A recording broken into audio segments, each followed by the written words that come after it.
வணக்கம் மக்களே! Welcome to Eswari's kitchen. இன்னைக்கு நம்ம கிச்சன்ல ரொம்ப ரொம்ப சிம்பிளான சாம்பார் தான் எப்படி பண்ணுறதுன்னு பார்க்க போறோம். நம்மக்கிட்ட இருக்கிற காய்கறிய வச்சு ரொம்ப சுவையான துவரம்பருப்பு சாம்பார் தான் எப்படி பண்ணுறதுன்னு பார்த்துடலாம். நம்ம ப்ரெஷர் குக்கர் எடுத்துக்கிட்டு இந்த டம்ளரில் 3/4 டம்ளர் அளவுக்கு துவரம்பருப்பு சேர்த்துக்கலாம். இதை ஒரு 10 நிமிஷம் போல் ஊற வச்சுட்டு அப்புறமா செஞ்சோன்னா கொஞ்சம் பருப்பு வந்து நல்லா வெந்து வரும் அதுக்காக.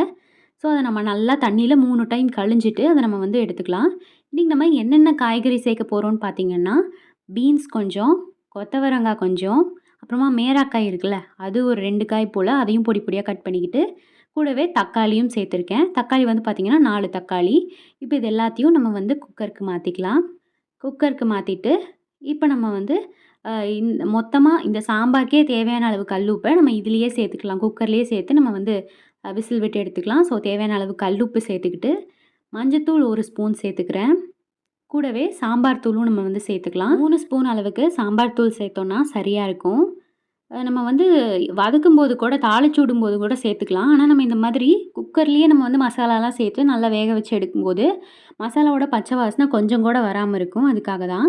ஸோ 3லேருந்து 3 1/2 ஸ்பூன் அளவுக்கு சாம்பார் தூள் சேர்த்துக்கலாம். சாம்பார் தூள் சேர்த்துட்டு நம்ம வந்து இதெல்லாம் நல்லா மூழ்கிற அளவுக்கு தேவையான அளவு தண்ணி சேர்த்துக்கிட்டு நம்ம வந்து ப்ரெஷர் குக்கரில் 3 விசில் விட்டு எடுத்துக்கலாம். நம்ம காய்கறியெல்லாம் சேர்த்துருக்கிறதுனால ஒரு விசில்லையே வெந்துடும். ஆனால் நம்ம 3 விசில் விட்டோம்னா நல்லா குழஞ்சி வெந்து வரும் பருப்பெல்லாம். அதுக்காக தான். ஸோ நம்ம வந்து 3 விசில் விட்டு எடுத்துக்கலாம். இந்த மாதிரி கொஞ்சமாக எண்ணெயும் சேர்த்துக்கிட்டு அப்புறமா நம்ம விசில் விடணும். அப்போ தான் வந்து நல்லா அது வந்து வெந்து வரும். அதுக்காக இப்போ இது விசில் வந்த உடனே நம்ம இறக்கி வச்சுட்டு விசில் தண்ணீரத்துக்குள்ளே நம்ம வந்து தாளிச்சிடலாம். இந்த மாதிரி ஒரு கடாய் எடுத்துக்கோங்க. கடாயில் ஒரு 3 ஸ்பூன் அளவுக்கு எண்ணெய் சேர்த்துக்கலாம். உங்களுக்கு எந்த எண்ணெய் விருப்பமோ அந்த எண்ணெய் சேர்த்துக்கோங்க. நான் வந்து 3 ஸ்பூன் அளவுக்கு தேங்காய் எண்ணெய் சேர்த்துருக்கேன். தேங்காய் எண்ணெய் வந்து எங்கள் வீட்டிலேயே ஆட்டினது அப்படிங்கிறதுனால நான் வந்து அதை தான் யூஸ் பண்ணுறேன் சமையலுக்கு.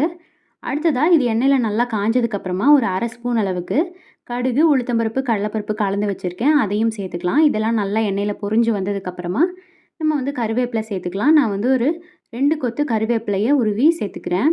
இதெல்லாம் நல்லா எண்ணெயில் இந்த மாதிரி பொரிஞ்சதுக்கப்புறமா நம்ம வந்து வெங்காயம் சேர்த்துக்கலாம். நான் வந்து ஒரு பெரிய வெங்காயத்தை இந்த மாதிரி நீல வாக்கில் தின் ஸ்லைசஸாக கட் பண்ணி வச்சுருக்கேன். அதையும் சேர்த்துட்டு நம்ம ஒரு கரண்டி வச்சு நல்லா வந்து அதை வதக்கி விட்டுறணும்.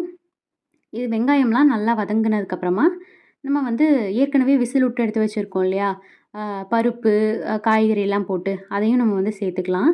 சேர்த்துட்டு நம்ம வந்து அதை கொதிக்க விடணும். இப்போது நம்ம இதை சேர்த்ததுக்கப்புறமா உங்களுக்கு குழம்புக்கு தேவையான அளவு தண்ணியும் சேர்த்துக்கோங்க.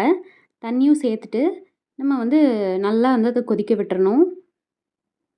ஒரு 10 நிமிஷம் போல் கொதிக்க விட்டோம்னா குழம்பு நம்ம தாளித்தது எல்லாமே நல்லா கலந்து வந்து அருமையாக ரெடி ஆகிடும். இந்த மாதிரி சாம்பார் நீங்கள் காலையில் செஞ்சிட்டிங்கன்னா நைட்டு டின்னர் வரைக்குமே இட்லி தோசைக்கு கூட அட்டகாசமாக இருக்கும். மத்தியானம் சாதத்துக்கும் சாப்பிட்டுக்கலாம். நைட்டு இட்லி தோசைக்கும் அருமையாக இருக்கும். ஸோ உங்களுக்கு வேலையும் மிச்சம். கண்டிப்பாக இந்த மெத்தடில் இதே அளவுகளோட செஞ்சு பார்த்துட்டு எப்படி வந்துச்சுன்றதை கமெண்ட்ஸில் சொல்லுங்கள்.